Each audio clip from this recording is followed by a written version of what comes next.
Hey there, I am live in my living room and my camera is precariously propped up on one of my child's toys. So hopefully that doesn't turn into disaster. Thank you for joining me. This is the end of a very long day. I've had a lot on the go, including stuff for Piano TV. I did like a live session. I've been doing a lot of cooking, a lot of planning. I got a bit of a headache. I've been feeling a little bit off today, so that's where I'm starting this video. But I wanted to share with you a process that I've been doing pretty much every week, with some exceptions for the last several years. And it's the process of doing a Sunday review. It doesn't, the day of the week is arbitrary. I really prefer to do it on Sunday because I feel like Monday is the time when you have like fresh energy to go after your plans and achieve your goals. And Sunday is generally a more reflective, relaxed type of day. And I find the process of going through everything that I've done in the week and counting my wins, checking out what my losses were, reflecting on the week, and then planning the week ahead to be a very enjoyable Sunday activity. If everything goes exactly the way I want it to go, then I usually like to spend my Sunday mornings doing this with a cup of coffee, just looking through my to-do list from the week, seeing what I checked off, what I didn't check off, any journal entries that are relevant to look at. All gives me information on, oh yeah, okay, so I accomplished a lot of things during the week or not. But then it gives me some context for what I want to plan for the week ahead. Generally, the Sunday review takes me around 2 hours. It took me a little bit longer this week because I kind of went like extra high maintenance this week, and I'll share exactly what I was putting in my Sunday review for this week so you can get a sense of what I'm doing here. But yeah, like about 2 hours, give or take. And 2 hours to review your previous week and plan your upcoming week might seem, oh, my camera's starting to tip. Okay, we're still good. We're still good. I'm just slipping down it's like a toy tree. Oh, we slipped down a little further. Okay, we're just coming down closer to the floor. Hopefully it doesn't fall. I need like a good camera setup. Anyway, now you can see this lovely cross-legged thing I've got going on here. Anyway, yeah, 2 hours I find is generally enough time to review and plan. It seems like a big time investment, but I think just getting really clear and focused on what I'm working on and what I'm working towards saves me so many hours in the long run. So it's kind of like you spend a little bit of time up front and it rewards you all through the week with just extra time because you're so laser focused on what you're actually after and working towards. So this week, I'll just share some of my wins so you can get a sense of how I take this down. I've been waking up every day at 6 a.m., with the exception of today. Today I slept in till 7, so I felt like that was okay. That was acceptable. So I've been waking up before my toddler to get some work done in the morning. I have some friends who do what we call work cycles, which is basically just everyone like working silently together on Zoom. And that's actually a really good way to be accountable because they get together at 6 a.m. my time. So I have somewhere to show up at 6 a.m. and that gets me out of bed when I don't think otherwise I would have. So that's a really great accountability thing. So that's awesome. I haven't been an early riser, like 6 a.m. That's pretty early for me for a while, so that's cool. I have a cookbook that I committed to cooking from. I wanted to cook 12 recipes from this cookbook in the entire month. I already did 5. I don't know, I went on like some kind of cooking spree, so that's pretty sweet. I'm working on a vegan cooking challenge project with a couple friends right now. And one of the projects for that was to create a free recipe video.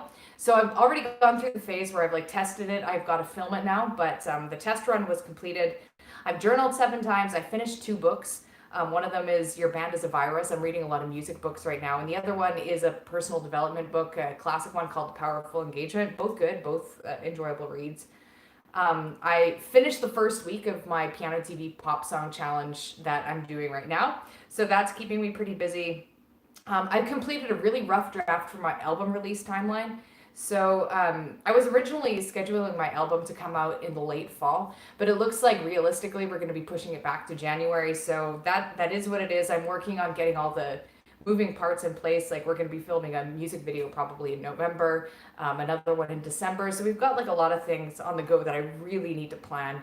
I got to grocery shop my garden, which is really fun. I did a video of my garden yesterday. Hopefully it wasn't like too wind noisy, but like potatoes and carrots and beets and Swiss chard and tomatoes and peppers and stuff like that. So that's cool. And at the beginning of this week, I started doing this video challenge. So this is, I think, day 7 then.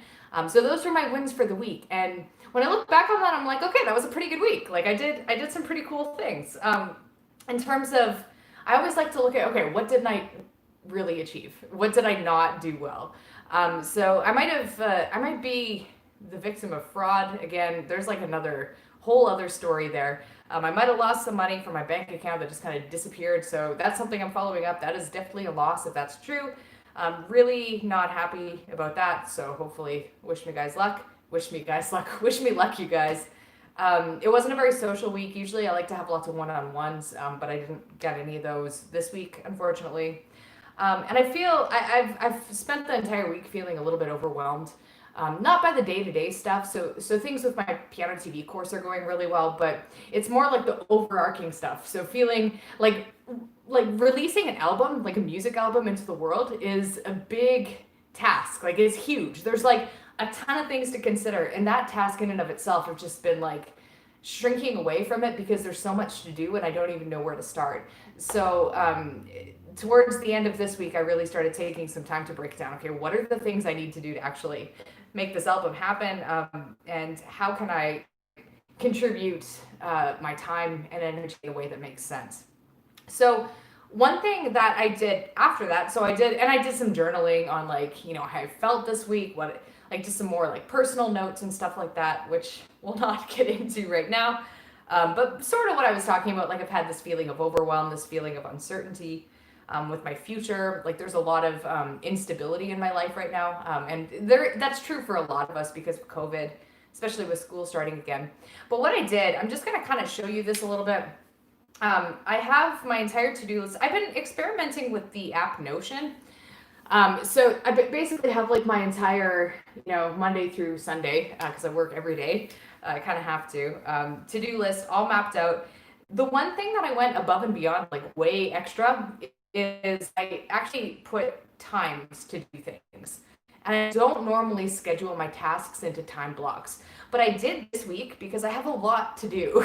And I find like the higher amount of time that I have to put into things, the more I need to schedule it. Otherwise, I just procrastinate and nothing ever gets done. So the way I broke it down is, so look at my week in total. I need to do about 20 hours of piano TV work. I need to do about 26 hours is kind of what I boxed in for music related, like album related work. And then the vegan cooking challenge that I'm working on is like a side project, is just a few other hours. So it's about 50 hours of work this week. And in addition to that, I'm also a parent. I also have a social life. I also like to do things like read and go for walks. So with so many things, I wanted to experiment with scheduling my time this week just to see how it goes. Normally I rebel against it. Normally I hate scheduling my time and being so like micromanaging, but I want to come back next Sunday and see, was it a total fail? Did I like make all these really nice plans that took me a long time to come up with just for everything to fall apart? I'm not sure. But on a day-by-day basis, some of my days are pretty heavy and some of them are pretty light. I don't love working every single day. I do like time off, but days where I'm only working 3 or 4 hours kind of feel like days off to me. And the work is totally subjective. So say, for example, it looks like, what's a light day for me? So like Thursday is a really light day for me. I'm doing 4 hours and 20 minutes of work. One of that is 1 hour of that is piano TV stuff. And the other 3 hours of that is music related stuff. So stuff related to my album. That doesn't really seem like work. So that's my lightest day. That's like the closest thing I have to a day off this week. But it's super enjoyable. Like I'm gonna have the babysitter over. I'm gonna get to go to a coffee shop and spend some time like reading and planning. That really doesn't feel, that's like recreation for me basically. So normally I'm a big fan of the idea of having 1 day a week that's totally blocked off. There was no work, there was nothing happening.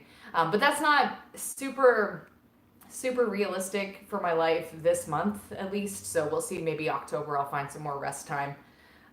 But when I do plan work every single day, I like to make sure that the work I'm doing is varied. So it's not all piano TV stuff. It's not all music. It's not all in one mode. So I'm switching between a lot of modes. I'm doing lots of planning. I'm doing lots of reading. I'm doing lots of filming. I'm doing some live stuff, etc. So it's a lot of different types of work, which again makes the whole 50 hours thing seem a lot less daunting because it's varied. If it was 50 hours of one thing, I think I'd get super burnt out really fast right away. So anyway, that is my Sunday review process. What I just detailed to you took me about 3 hours. Usually it takes me about two. But like I said, I'm getting really micromanagey with the specific times and planning and stuff.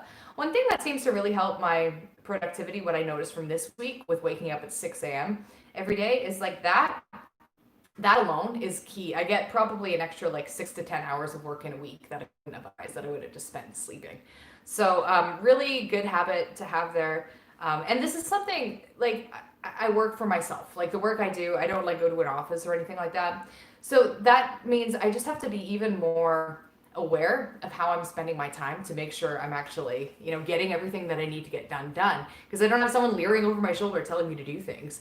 And with things like releasing an album, it's a very, like, there's no one banging on my door begging me to release a music album. So there's no, like, external pressure. I have to kind of generate it all from within, which means I gotta be like, I gotta get to it. I gotta do the planning and the organizing myself. So anyway, I'm going to spend the rest of my evening relaxing. Thank you for joining me on the floor.